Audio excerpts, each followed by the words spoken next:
Friend, मी इथं घेतलेलं आहे 1 वाटी बेसन. इथं घेतलेले आहेत मी बटाटे 2 ते 3 कापून. आपल्याला करायचे आहेत बटाटे भजी. आता मी पीठ भिजवण्यासाठी साहित्य काय काय टाकणार आहे दाखवणार आहे. मी सुरुवातीला टाकलेले कोथिंबीर, चवीनुसार मीठ,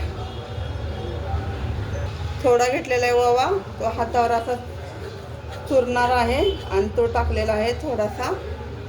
थोडंसं जिरं घेतलेलं आहे ते पण टाकणार आहे. थोडेसे पांढरे तीळ आहे ते पण टाकून घेतलेले आहेत आपण. थोडीशी हळद टाकून घेऊया.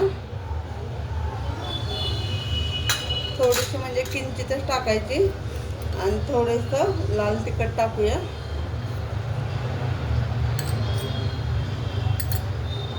गॅस चालू करून तेल तापायला ठेवूया. इथं घेतलेला आहे खायचा सोडा, थोडासा टाकते. आता थोडं थोडं करून पाणी टाकून घेते मी.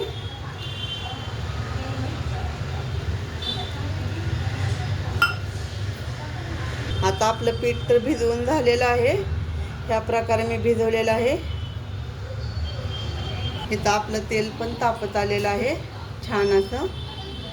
आता इथं मी घेतलेले बटाट्याची चकली अशी आता हे बेसनमध्ये अशी भिजवणार आहे. ह्या पद्धतीची मी तेलात सोडणार आहे.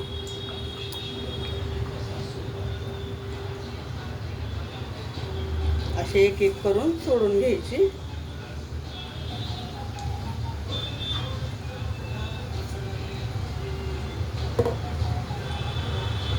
आता आपण त्यात बटाटे भजी सोडलेले आहेत.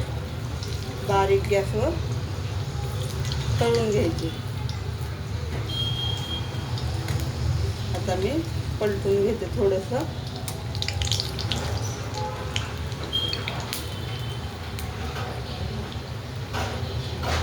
लाल तिखट टाकल्यामुळं कलर आलेला आहे असा ह्या पद्धतीचा. कुणाला टाकायचं तर टाकू शकता, कुणाला नाही टाकायचं तर नाही टाकू शकता. पण आम्हाला मिठाची भजी नाही आवडत.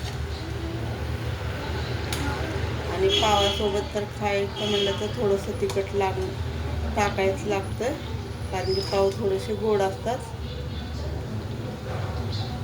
दोन्ही बाजूनी छान असं भाजलेले आहेत आपले भजी, तळून निघलेले आहेत. आता आपण एक एक करून काढून घेऊया. आपले बटाटे भजी आणि पाव तयार आहेत खाण्यासाठी. कसा वाटला व्हिडिओ नक्की सांगा.